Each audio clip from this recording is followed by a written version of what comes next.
Passions are running high ahead of the 45th Ryder Cup at Bethpage Black, and some are already predicting the New York crowd could cross the line. But is that fair or just hype? With just 3 days to go before the first tee shots, the buzz isn't just about golf. It's about whether the famously intense New York fans will behave or become the story. Rory McIlroy, Europe's star player, has already stirred the pot with a blunt prediction. "I think it's inevitable something is going to happen in New York," McIlroy told The Guardian's Ewan Murray. "It might not involve me personally, but over 5 or 6 days, with the crowd on you for 8 hours a day, it's bound to get to someone, or to us as a group. We'll need to stick together, have each other's backs, and protect one another." McIlroy's comments instantly sparked debate. Is he simply being realistic, or is he underestimating New York sports culture? Bryan Karns, the Ryder Cup championship director, isn't buying the doom and gloom. "I actually welcome that kind of talk," Karns told the New York Post, "because what they'll see will be the opposite. When I hear predictions of bad behavior, it usually comes from people who don't really understand this market or appreciate these fans. Sure, there are troublemakers at every Ryder Cup, but we deal with them fast. New York fans, in my experience, are great at policing themselves. And that's something people don't give them enough credit for." Karns expects between 50,000 and 55,000 fans each day from Thursday through Sunday. He wouldn't reveal how many New York State police officers will be on site, but hinted at a massive security operation. It's an all-hands-on-deck situation.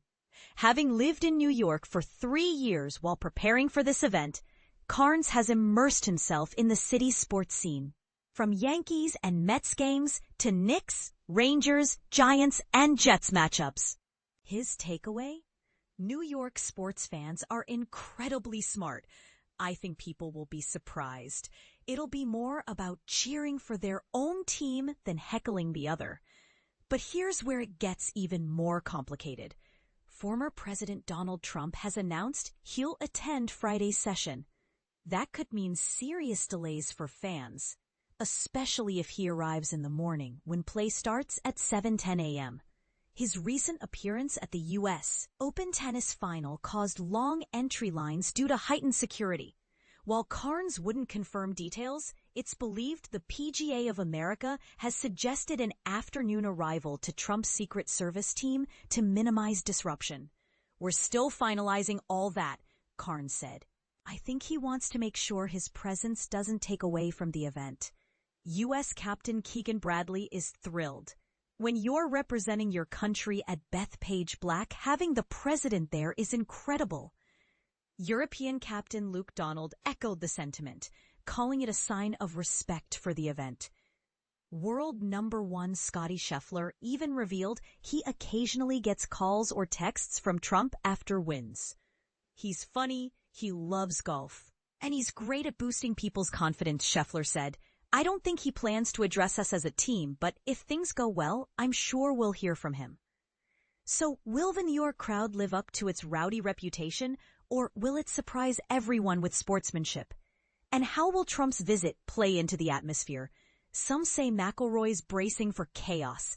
Others think Karns is right to expect the opposite. What do you think? Is this going to be a Ryder Cup remembered for the golf or for the drama in the stands?